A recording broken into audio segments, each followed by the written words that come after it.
CM YS Jaganmohan Reddy సొంత జిల్లా వైఎస్ఆర్ కడపలో విస్తృతంగా పర్యటిస్తున్నారు. శనివారం సెంచరీ ఫ్లై పరిశ్రమతో పాటు రెమ్స్ ఆసుపత్రిలో సూపర్ స్పెషాలిటీ మానసిక వైద్యశాల క్యాన్సర్ విభాగాలను ప్రారంభించిన సీఎం జగన్ రెండవ రోజు పలు అభివృద్ధి కార్యక్రమాలకు ప్రారంభోత్సవాలు చేశారు. పర్యటనలో భాగంగా ఆయా నియోజకవర్గాల నాయకులు కార్యకర్తలతో సమావేశమై దిశానిర్దేశం చేశారు. 3 రోజుల పర్యటనలో భాగంగా వైఎస్ఆర్ కడప జిల్లాలో సీఎం వైఎస్ జగన్మోహన్ రెడ్డి రెండో రోజు బిజీగా గడిపారు. పులివెందుల నియోజకవర్గం సింహాద్రిపురంలో పర్యటించిన సీఎం జగన్ సుమారు 36 కోట్లతో చేపట్టిన పలు అభివృద్ధి పనులను ప్రారంభించారు. పులివెందుల అర్బన్ డెవలప్మెంట్ అథారిటీ నిధులతో 11.6 కోట్ల రూపాయలతో నూతనంగా సుందరీకరించిన రోడ్లు, జంక్షన్లను ముఖ్యమంత్రి ప్రారంభించారు. ఇందులో 4 line CC road, BT road జంక్షన్లు ఉన్నాయి. తరువాత 5.5 కోట్ల నిధులతో 1.5 ఎకరాల్లో సుందరంగా ఏర్పాటు చేసిన వైఎస్ఆర్ పార్కును సీఎం ప్రారంభించారు. ఇందులో ఎంట్రీలో ప్లాజా వాటర్ ఫౌండేషన్, చిన్నపిల్లల play area, open gym, YSR విగ్రహాలను ఏర్పాటు చేశారు. అనంతరం 3.19 కోట్ల రూపాయలతో నూతనంగా నిర్మించిన సింహాద్రిపురం మండల తహసీల్దార్ కార్యాలయాన్ని సీఎం జగన్ ప్రారంభించారు. అక్కడి నుంచి కొత్త పోలీస్ స్టేషన్ భవనం నిర్మించిన ప్రాంగణంలో పోలీసుల గౌరవ వందనాన్ని స్వీకరించిన ముఖ్యమంత్రి జగన్ 2 కోట్ల రూపాయలతో నిర్మించిన నూతన కార్యాలయాన్ని ప్రారంభించి పోలీసులతో కలియ తిరుగుతూ సిబ్బందితో ముచ్చటించారు. అనంతరం 3.16 కోట్ల రూపాయలతో నూతనంగా నిర్మించిన ఎంపీడీఓ కార్యాలయాన్ని ప్రారంభించారు. కాన్వాయ్ను పక్కన పెట్టి రోడ్డు మార్గంలోనే ప్రజలకు అభివాదం చేస్తూ ముందుకు సాగారు సీఎం జగన్.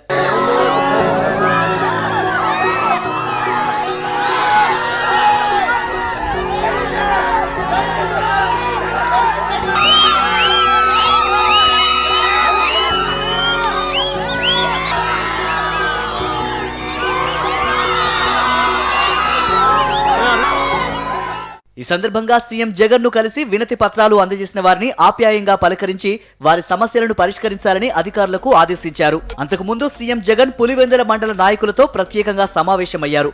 పులివెందుల అభివృద్ధిలో అవినీతికి, ఆశ్రిత పక్షపాతానికి ఎలాంటి తావు లేకుండా కుల మతాలకు అతీతంగా శ్రమిస్తున్న నాయకులందరికీ సీఎం జగన్ ధన్యవాదాలు తెలిపారు. రాష్ట్రంలో ఒక పాలసీ ప్రణాళిక ప్రకారం అభివృద్ధి, సంక్షేమ పథకాలను ప్రభుత్వం అమలు చేస్తోందన్నారు. భవిష్యత్తులోనూ ప్రజల అవసరాలను తీర్చే పథకాలతో ప్రభుత్వంపై నమ్మకాన్ని రెట్టింపు చేసేలా సంతృప్త స్థాయిలో సుపరిపాలన కొనసాగిస్తామన్నారు సీఎం జగన్. ఇక ఉదయం ఇడుపులపాయ నివాసం నుంచి వైఎస్ఆర్ ఘాటుకు వెళ్లిన సీఎం జగన్ దివంగత మహానేత వైఎస్ఆర్ కు నివాళులర్పించారు. వైఎస్ఆర్ ఘాట్లో జరిగిన ప్రార్థనల్లో పాల్గొన్నారు. సీఎం జగన్ సతీమణి వైఎస్ భారతి, మాతృమూర్తి వైఎస్ విజయమ్మతో పాటు కుటుంబ సభ్యులు ప్రత్యేక ప్రార్థనల్లో పాల్గొన్నారు. పర్యటనలో భాగంగా సోమవారం పులివెందులలో క్రిస్మస్ వేడుకల్లో పాల్గొననున్నారు సీఎం జగన్. చంద్రబాబు ప్రశాంత్ కిషోర్ భేటీపై వైఎస్ఆర్సీపీ ఎమ్మెల్యే కొడాలి నాని సెటైర్స్ వేశారు. బాబును ప్రశాంత్ కిషోర్ కలిస్తే ఎల్లో మీడియా హడావుడు చేస్తోందన్నారు. ప్రశాంత్ కిషోర్ వైఎస్ఆర్సీపీకి వ్యూహకర్తగా ఉన్నప్పుడు బీహార్ నుంచి వచ్చిన పీకే గేమ్ పీకుతాడని బాబు అన్నారు. ఇప్పుడు అదే ప్రశాంత్ కిషోర్తో చర్చలు జరుపుతున్నారు. మరోవైపు పవన్ అడ్డం పెట్టుకుని బీజేపీతో చర్చలు జరుపుతున్నారు. చంద్రబాబు 2 కళ్ల సిద్ధాంతాన్ని ప్రజలు గమనిస్తున్నారని ఎద్దేవా చేశారు ఎమ్మెల్యే కొడాలి నాని. ఇప్పుడు చంద్రబాబు నాయుడు పేక్కొంచుకుంటాడా, లేకపోతే లోకేష్ తండ్రిని చంపుతాడా, ప్రశాంత్ కిషోర్ ఆధ్వర్యంలో, ఇవన్నీ కూడా వాళ్ళకే తెలవాలి. అవుట్డేటెడ్ పొలిటీషియన్ అనమాట. అయిపోయినప్పుడు 2019లో వాడేసిన తీసుకొచ్చి ఇప్పుడు 2024లో వాడదాం అనుకుంటున్నాడు. ఈరోజు ప్రశాంత్ కిషోర్ మమతా బెనర్జీ మాట్లాడమంటే చంద్రబాబుని ఇండియా కూటమిలో చేరమని చెప్పి అడగటానికి చర్చలు జరపడానికి వచ్చారు. చంద్రబాబు నాయుడు ఒక పక్కన పవన్ కళ్యాణ్ని పెట్టి, ఒక పీకేని పెట్టి బీజేపీతో చర్చలు జరుపుతున్నాడు. ఇంకో పీకేని పెట్టి అటు ఇండియా కూటమి మమతా బెనర్జీ కాంగ్రెస్తో చర్చలు జరుపుతున్నాడు. చంద్రబాబు నాయుడికి 2 కళ్ల సిద్ధాంతం. ఎవడు అధికారంలోకి వస్తాడు చంద్రబాబుకి అర్థం కావట్లా. కేంద్రంలో బీజేపీ వస్తుందా, కాంగ్రెస్ వస్తుందా, ఎవడు వస్తాడు అన్నది కన్ఫ్యూజన్లో ఉన్నాడు. కాబట్టి వీళ్ళు కాకపోతే వాళ్ళు కాకపోతే వీళ్ళు చాలా పీకేలను పెట్టుకున్నాడు. ఒక పీకేనేమో బీజేపీతో మాట్లాడుతుంటాడు, ఇంకో పీకేనేమో కాంగ్రెస్ ఇండియా కూటమితో మాట్లాడుతుంటాడు. ఇవన్నీ కూడా ప్రజలు గమనిస్తున్నారు. చంద్రబాబు నాయుడు ఏ పీకేని పెట్టుకున్నా జగన్మోహన్ రెడ్డికి ఇంటికి కూడా పీకేదేమి ఉండదు. వైఎస్ఆర్సీపీ ప్రభుత్వంలో 30 ఏళ్ల అభివృద్ధి 4 ఏళ్లలో చేసి చూపించామన్నారు మంత్రి పెద్దిరెడ్డి రామచంద్రారెడ్డి. చిత్తూరు జిల్లా పొంగనూరు నియోజకవర్గం చోడేపల్లి మండలంలో 13 కోట్ల రూపాయలతో పలు అభివృద్ధి పనులను మంత్రి ప్రారంభించారు. సీఎం జగన్ పొంగనూరుపై ప్రత్యేక శ్రద్ధ వహించడంతోనే అభివృద్ధి సాధ్యమైందన్నారు. గతంలో ఏ ముఖ్యమంత్రి సీఎం వైఎస్ జగన్లా ఎన్నికల హామీలను నెరవేర్చలేదని మంత్రి పెద్దిరెడ్డి అన్నారు. ఈ సందర్భంగా పుంగనూరు మాజీ ఎమ్మెల్యే శ్రీధర్ రెడ్డి మంత్రి పెద్దిరెడ్డిని కలవటం రాజకీయంగా ప్రాధాన్యతను సంతరించుకుంది. చంద్రబాబు నాయుడుతో పీకే కలిసినా తమ పార్టీకి వచ్చే నష్టం ఏం లేదని వైఎస్ఆర్సీపీ నేత వైవి సుబ్బారెడ్డి తెలిపారు. ఎంతమంది కలిసి వచ్చినా వచ్చే ఎన్నికల్లో వైఎస్ జగన్మోహన్ రెడ్డి మళ్లీ ముఖ్యమంత్రి అవుతారని ధీమాను వ్యక్తం చేశారు.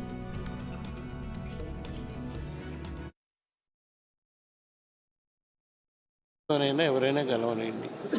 ప్రజలు గత 4 సంవత్సరాల 8 నెలలు ఏ విధంగా ప్రభుత్వం పాలన సాగింది, గౌరవ ముఖ్యమంత్రి జగన్మోహన్ రెడ్డి గారి నాయకత్వంలో ఆ పాలనలో సాగిన పాలనలో ప్రజలు సుఖంగా ఉన్నారా లేదా అనేది ప్రజలు చూస్తారు.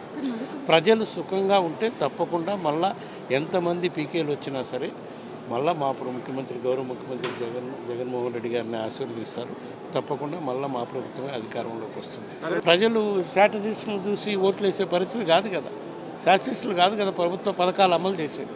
ప్రభుత్వ పథకాలు అమలు చేసే తీరు నచ్చితే ప్రజలు ఆశీర్వదిస్తారు. క్రిస్మస్ సందర్భంగా రాష్ట్ర ప్రజలకు సీఎం జగన్ శుభాకాంక్షలు తెలిపారు. దైవ కుమారుడు జీసస్ మానవుడిగా జన్మించిన రోజును ప్రపంచవ్యాప్తంగా క్రిస్మస్ పండుగగా జరుపుకుంటారని అన్నారు. యేసు ప్రభు జీవనం అందరికీ ఆదర్శప్రాయమన్నారు. బోధనల ద్వారా మానవులని సన్మార్గం వైపుకు నడిపించేలా జీసస్ మార్గనిర్దేశం చేశారని వెల్లడించారు. ఎల్లప్పుడూ ఆ కరుణామయుడి ఆశీస్సులు దీవెనలు ప్రజలకు ఉండాలని కోరుకుంటున్నట్లుగా సీఎం జగన్ పేర్కొన్నారు.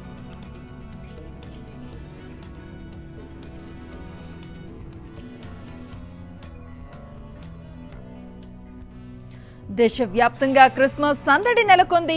ఇప్పటికే ప్రీ క్రిస్మస్ వేడుకలతో ప్రధాన నగరాల్లో సందడి వాతావరణం కనిపిస్తోంది. వేడుకల కోసం చర్చిలన్నీ ముస్తాబయ్యాయి. విద్యుత్ దీపాలతో చర్చిలన్నీ దగదగలాడుతున్నాయి. చర్చిల ముందు బెలూన్స్, స్టార్స్, క్రిస్మస్ ట్రీలు పెద్ద ఎత్తున ఏర్పాటు చేశారు. దీంతో మార్కెట్లో క్రిస్మస్ ట్రీ, స్టార్స్ కు భారీగా డిమాండ్ పెరిగింది. అటు షాపింగ్ మాల్స్ ప్రజలతో కిటకిటలాడుతున్నాయి. క్రైస్తవ సంఘాల ప్రతినిధులు సామాజిక సేవా కార్యక్రమాలను నిర్వహిస్తున్నారు.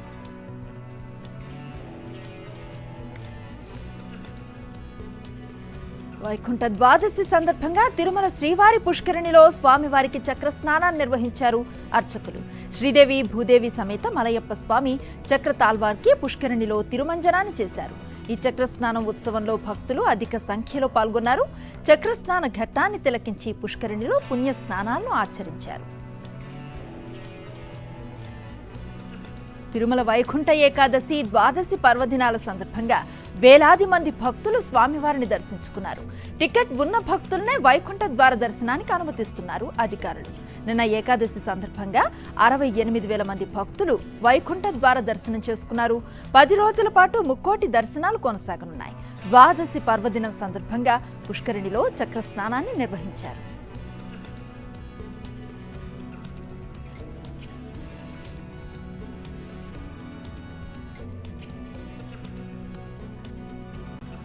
ఆరు గ్యారంటీల అమలే లక్ష్యంగా రేవంత్ ప్రభుత్వం కార్యాచరణను ప్రారంభించింది. ఈ నెల 28వ తేదీ నుంచి జనవరి 6 వరకు తెలంగాణలో గ్రామ సభలు నిర్వహించాలని నిర్ణయించింది.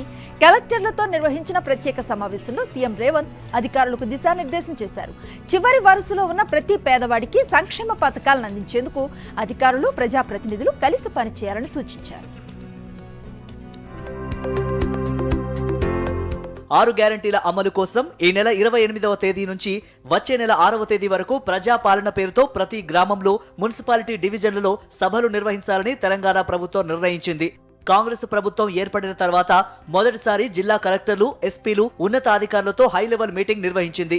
ఎన్నికల ప్రచారంలో చెప్పినట్లుగా 100 రోజుల్లో 6 గ్యారంటీల అమలే లక్ష్యమని సీఎం రేవంత్ ఉన్నతాధికారులకు సూచించారు. ప్రభుత్వ లక్ష్యాలను, విధి విధానాలను వారికి తెలియజేశారు. 6 గ్యారంటీలు అమలు కావాలంటే ప్రజాప్రతినిధులు, అధికారులు జోడెద్దుల్లాగా పనిచేయాలన్నారు ముఖ్యమంత్రి రేవంత్ రెడ్డి. అధికారులకు, ప్రభుత్వానికి, ప్రజాప్రతినిధులకు సమన్వయం లేకపోతే టార్గెట్ రీచ్ కాలేమన్నారు. సచివాలయంలో ఏ నిర్ణయం తీసుకున్నా క్షేత్రస్థాయిలో అమలు చేసే బాధ్యత ప్రజాప్రతినిధులు, కలెక్టర్లదే అని పేర్కొన్నారు. అట్టడుగు వర్గంలో ఉన్న పేదవాడికి, చివరి వరుసలో ఉన్న నిస్సహాయునికి సంక్షేమం అందించే బాధ్యత అధికారులదేనన్నారు ఆయన. ఇక నుంచి 4 నెలలకు ఒకసారి గ్రామ సభలపై సమీక్షలు ఉంటాయన్నారు ముఖ్యమంత్రి రేవంత్ రెడ్డి. 6 గ్యారంటీలు అమలు చేసేందుకు అధికారులు, ప్రజాప్రతినిధులు ప్రత్యేక టీములుగా ఏర్పడి గ్రామ పంచాయతీలకు దూరంగా ఉన్న ప్రజల దగ్గరికి ఆ బృందాలు వెళ్లి వివరాలు సేకరించాలని ఆదేశించింది. ప్రజాపాలన సభలో నిర్వహణ కోసం తక్షణం 25 కోట్ల రూపాయల నిధులను విడుదల చేసింది. అక్రమార్కులపై చర్యలు తీసుకునేందుకు పోలీసులకు పూర్తి స్వేచ్ఛ ఇస్తున్నామని ముఖ్యమంత్రి రేవంత్ రెడ్డి తెలిపారు. భూ కబ్జా అనే పదం ఈ రాష్ట్రంలో వినిపించకూడదని, సన్బోర్న్ నిర్వహణపై పోలీసులు నిఘా పెట్టి అసలు విషయం తేల్చాలని ఆదేశించారు. సంక్షేమం అమలులో నిర్లక్ష్యంగా వ్యవహరిస్తే కఠినంగా వ్యవహరించాల్సి ఉంటుందన్నారు సీఎం. ప్రజల స్వేచ్ఛను హరిస్తే ఎంతటి వారైనా ఇంటికి పోవాల్సిందేనని, ప్రభుత్వంపై ప్రజల్లో విశ్వాసం కలిగేలా అందరం కలిసి పనిచేద్దామని కలెక్టర్ల సమావేశంలో సీఎం రేవంత్ సూచించారు.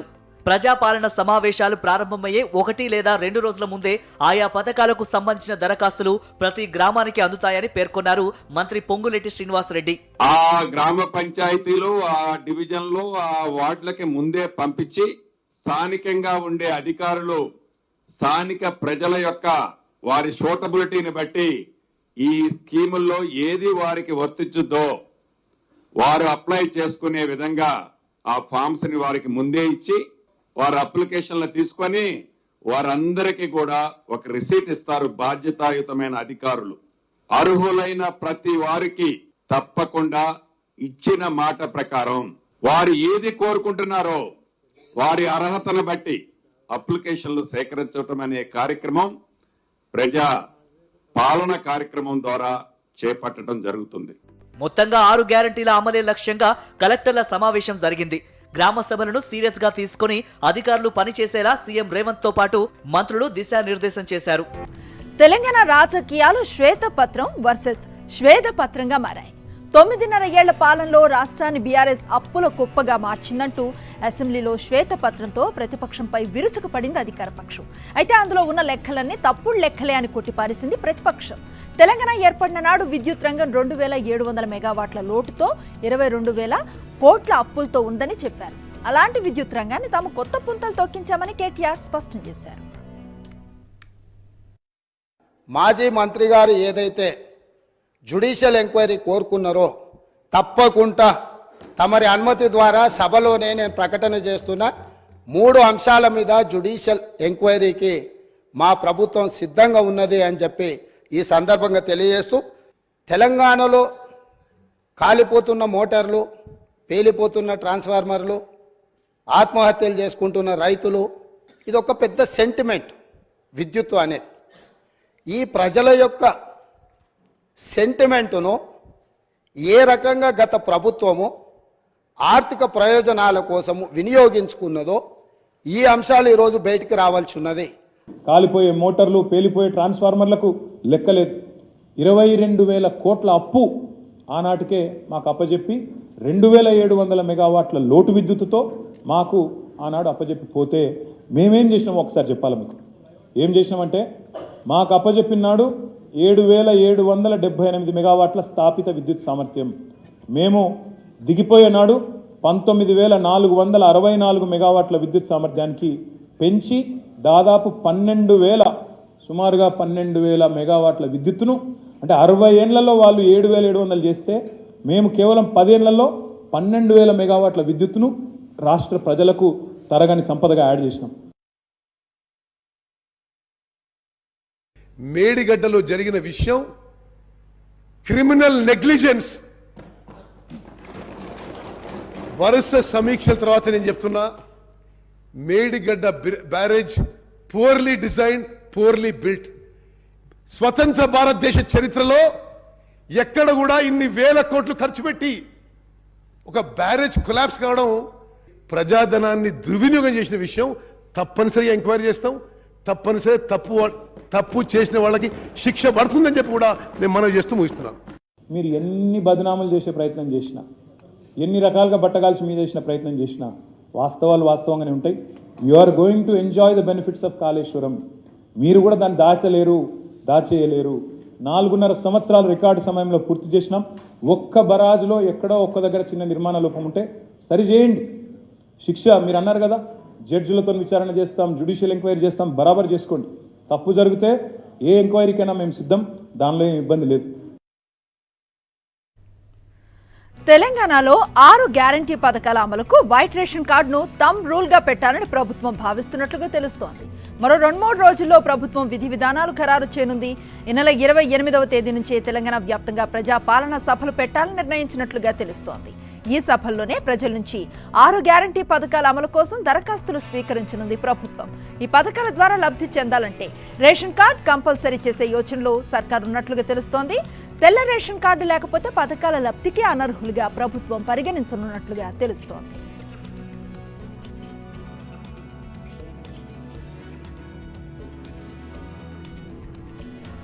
బీఆర్ఎస్ వర్కింగ్ ప్రెసిడెంట్ కేటీఆర్ తన మంచి మనసును చాటుకున్నారు. కాంగ్రెస్ ప్రభుత్వం నిర్వహిస్తున్న ప్రజా దర్బార్లో చెప్పుకుంటే తన సమస్య తీరుతుందని కొండంత ఆశతో 100 కిలోమీటర్లు ప్రయాణించి హైదరాబాద్కు వచ్చిన ఇల్లెందుకు చెందిన అన్నపూర్ణ అనే మహిళకు నిరాశే మిగిలింది. అన్నపూర్ణ కష్టాల గురించి విని చలించిపోయిన కేటీఆర్ ఆమె కూతురు నర్సింగ్ చదువు కోసం ₹1,00,000 ఆర్థిక సాయాన్ని అందజేశారు. బంజారా హిల్స్ లో తన ఇంటికి పిలిపించుకుని చెక్కును అందజేశారు.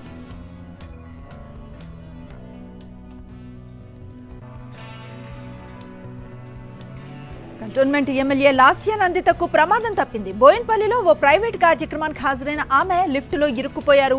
లాస్య నందితతో పాటు పలువురు మహిళలు లిఫ్ట్ ఎక్కడంతో ఓవర్లోడ్ అయింది. దీంతో లిఫ్ట్ ఉన్నట్లుండి గ్రౌండ్ ఫ్లోర్లోకి వెళ్లిపోయింది. వెంటనే అప్రమత్తమైన సిబ్బంది లిఫ్ట్ డోర్లు పగలగొట్టి ఎమ్మెల్యేను బయటకు తీశారు.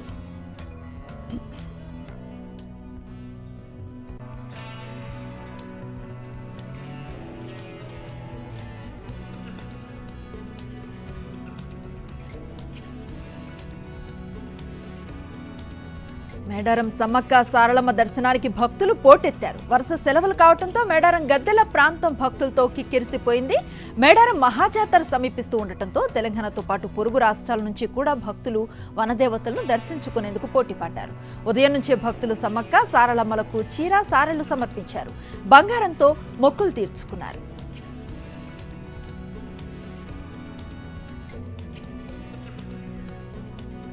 క్రికెట్లో తలెత్తిన ఓ చిన్న వివాదం మైనర్ ప్రాణాన్ని తీసింది. ఈ విషాద ఘటన నెల్లూరు నవాబుపేట పోలీస్ స్టేషన్ పరిధిలో జరిగింది. క్రికెట్ ఆడుతున్న సమయంలో 2 పిల్లల మధ్య వివాదం చెలరేగింది. ఈ క్రమంలో ఓ బాలుడు మరో బాలుడిని కొట్టినట్లుగా తోటి విద్యార్థులు చెబుతున్నారు. గుండెపై గట్టిగా కొట్టడంతో బాలుడు కుప్పకూలిపోయాడు. స్థానికుల ఆసుపత్రికి తీసుకువెళ్లినా ఫలితం లేకుండా పోయింది. బాలుడు చనిపోయినట్లుగా వైద్యులు నిర్ధారించారు. ఈ ఘటనపై కేసు నమోదు చేసుకుని దర్యాప్తు చేస్తున్నారు పోలీసులు.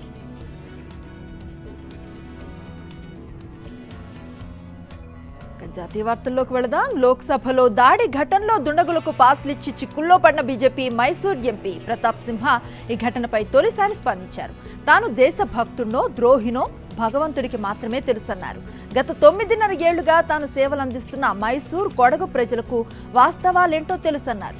2024 ఎన్నికల్లో ప్రజలే తాను ఎలాంటి వాడినో తీర్పు చెప్తారన్నారు. ఇంతకు మించి ఇప్పుడు తానేమీ చెప్పలేనని, ప్రజల విచక్షణకు వదిలిపెడుతున్నానని ఎంపీ ప్రతాప్ సింహ చెప్పారు. పార్లమెంటు భద్రతా ఉల్లంఘనపై దర్యాప్తులో భాగంగా ఇప్పటికే ఎంపీ ప్రతాప్ సింహ ప్రకటనను కమిటీ రికార్డు చేసింది.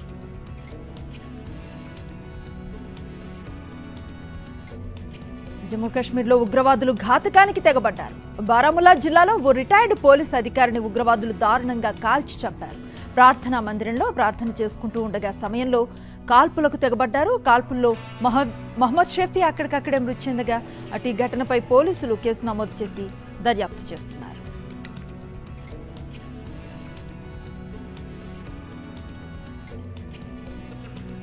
భారత్పై కరోనా మళ్లీ పంజా విసురుతోంది. కరోనా కొత్త వేరియంట్ JN.1 విజృంభిస్తోంది. రోజు రోజుకు కరోనా పాజిటివ్ కేసులు పెరిగిపోతున్నాయి. దేశంలో ప్రస్తుతం కరోనా కేసుల సంఖ్య 3,000 మార్కును దాటేసింది. తాజాగా 752 కొత్త కేసులు నమోదయ్యాయి.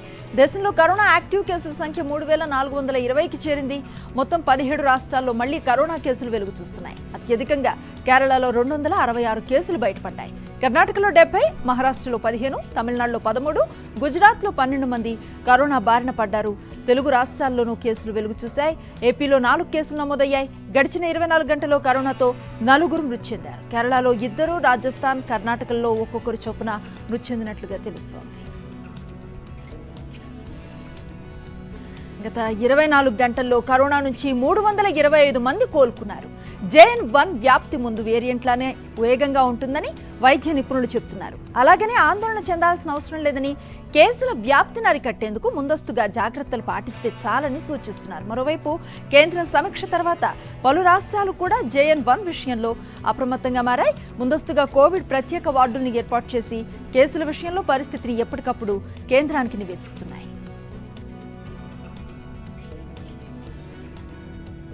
కేరళలోని శబరిమలకు భక్తులు పోటెత్తారు. ఏపీ, తెలంగాణ, తమిళనాడు, మహారాష్ట్ర, కర్ణాటకలతో పాటు ఉత్తరప్రదేశ్ తదితర రాష్ట్రాల నుంచి లక్షల సంఖ్యలో భక్తులు తరలివస్తున్నారు. దీంతో ఎరుమేలికి 4 కిలోమీటర్ల ముందే వాహనాలు నిలిచిపోయాయి. దీంతో కొందరు ఎరుమేలి నుంచి శబరిమలకు పాదయాత్రగా వెళుతున్నారు. మరోవైపు అయ్యప్ప స్వామి దర్శనం కోసం గంటల తరబడి సమయం పడుతోంది. దీంతో మాల ధారణలో ఉన్న చిన్నారులు, వృద్ధులు తీవ్ర ఇబ్బందులను ఎదుర్కొంటున్నారు. దేశంలో రోజు రోజుకు చలి తీవ్రత పెరుగుతోంది. దేశ రాజధాని ఢిల్లీని పొగమంచు కప్పేసింది. దట్టమైన పొగమంచుతో వాహనదారులు ఇబ్బందులు పడుతున్నారు. ఢిల్లీలో 17 డిగ్రీల సెల్సియస్ కనిష్ట ఉష్ణోగ్రతలు నమోదైనట్లు తెలుస్తోంది. మరోవైపు తెలంగాణలో రాబోయే 3 రోజులు చలి తీవ్రత పెరుగుతుందని వాతావరణ శాఖ అధికారులు తెలిపారు. ఉత్తర, ఈశాన్య దిశల నుంచి వీస్తూ ఉన్న గాలులతో చలి ప్రభావం ఎక్కువగా ఉందని చెప్పారు. ఉత్తర జిల్లాల్లోని చలి తీవ్రత పెరుగుతుందని, రాత్రి సమయాల్లో ఉష్ణోగ్రతలు 10 డిగ్రీల సెల్సియస్ దిగువకు పడిపోతాయని తెలిపారు. అత్యల్పంగా కొమరం భీం, ఆసిఫాబాద్ జిల్లాలో గిన్నెధరలో 8 డిగ్రీల ఉష్ణోగ్రత నమోదైంది. ఏపీలోనూ చలి తీవ్రత పెరిగింది. విశాఖలోనూ, లంబసింగిలో కనిష్ట ఉష్ణోగ్రతలు నమోదవడంతో చలి పెరిగిపోయింది. కేంద్ర క్రీడల మంత్రిత్వ శాఖ సంచలన నిర్ణయం తీసుకుంది. కొత్తగా ఎన్నికైన రెజ్లింగ్ ఫెడరేషన్ ఆఫ్ ఇండియా కమిటీని సస్పెండ్ చేసింది. ఇటీవల జరిగిన ఎన్నికల్లో సంజయ్ సింగ్ అధ్యక్షుడిగా, మరికొందరు సభ్యులుగా ఎన్నికయ్యారు. అయితే కొత్త ప్యానెల్ WFI నిబంధనలను ఉల్లంఘించిందంటూ కేంద్రం వేటు వేసింది. ఎన్నికలు సక్రమంగా జరగలేదంటూ మహిళా రెజ్లర్ సాక్షి మాలిక్ రిటైర్మెంట్ ప్రకటించగా, బజరంగ్ పునియా పద్మశ్రీ అవార్డును వెనక్కిచ్చేస్తానని ప్రకటించారు. వీరికి పలువురు రెజ్లర్లు మద్దతును ప్రకటించడంతో దిద్దుబాటు చర్యలకు దిగిన కేంద్ర క్రీడా శాఖ ఈ నిర్ణయాన్ని తీసుకుంది. రెజ్లింగ్ క్రీడ నుంచి తాను దూరం అవుతున్నట్లుగా WFI మాజీ చీఫ్ బ్రిజ్భూషణ్ ప్రకటించారు. భారత మహిళా క్రికెట్ జట్టు ఆస్ట్రేలియాను మట్టి కరిపించి సొంత గడ్డపై చరిత్రాత్మక విజయాన్ని అందుకుంది. ముంబైలోని వాంఖేడే వేదికగా ఆస్ట్రేలియాతో జరిగిన ఏకైక టెస్టులో 8 వికెట్ల తేడాతో ఘన విజయాన్ని సాధించింది. మహిళల టెస్ట్ క్రికెట్లో ఆస్ట్రేలియాపై భారత్కు ఇదే తొలి విజయం కావటం విశేషం. ఇప్పటి వరకు 2 జట్ల మధ్య 10 టెస్టులు జరగగా అందులో 4 మ్యాచ్ల్లో ఓడిపోయిన భారత్ 6 టెస్టులను డ్రా చేసుకుంది. ఇప్పుడు ఈ 11వ మ్యాచ్లో హర్మన్ ప్రీత్ సేన చిరస్మరణీయ విజయాన్ని నమోదు చేసుకుంది. టాస్ గెలిచి బ్యాటింగ్కు దిగిన ఈ టెస్ట్ ఆస్ట్రేలియా మొదటి ఇన్నింగ్స్లో 219 పరుగులకు ఆల్అౌట్ అయింది. భారత బౌలర్లలో పూజా వస్ట్రకర్ 4, స్నేహరానా 3, దీప్తి శర్మ 2 వికెట్లతో సత్తా చాటారు. అనంతరం టీమిండియా మహిళలు తమ తొలి ఇన్నింగ్స్లో అదరగొట్టారు. ఓపెనర్స్ షెఫాలి వర్మ 40, స్మృతి మంథన 74 తొలి వికెట్కు 90 పరుగులు జోడించి శుభారంభాన్ని అందించగా, రిచా ఘోష్ 52, జెమిమా రోడ్రిక్స్ 73, దీప్తి శర్మ 78, పూజా వస్ట్రకర్ 47 పరుగులతో దంచుకొట్టారు. దాంతో టీమిండియా తొలి ఇన్నింగ్స్లో 406 పరుగుల భారీ స్కోర్ను సాధించింది. భారత్ ఇంగ్లాండ్ 5 టెస్టుల సిరీస్లో భాగంగా జనవరి 25 నుంచి జరగనున్న తొలి మ్యాచ్కు హైదరాబాద్ ఆతిథ్యం ఇస్తోంది. ఈ నేపథ్యంలో Rachakonda police commissioner G Sudheer బాబును హైదరాబాద్ క్రికెట్ అసోసియేషన్ HCA అధ్యక్షుడు అరసనపల్లి జగన్మోహన్ రావు మర్యాదపూర్వకంగా కలిశారు. ఈ సందర్భంగా వచ్చే నెలలో జరగనున్న అంతర్జాతీయ టెస్ట్ మ్యాచ్కు అవసరమైన భద్రతా ఏర్పాట్లపై చర్చించారు.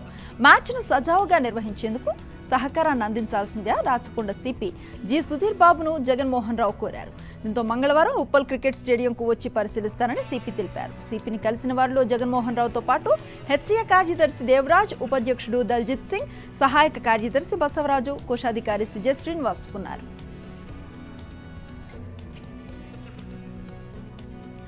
ఇవి non stop 9 PM news details.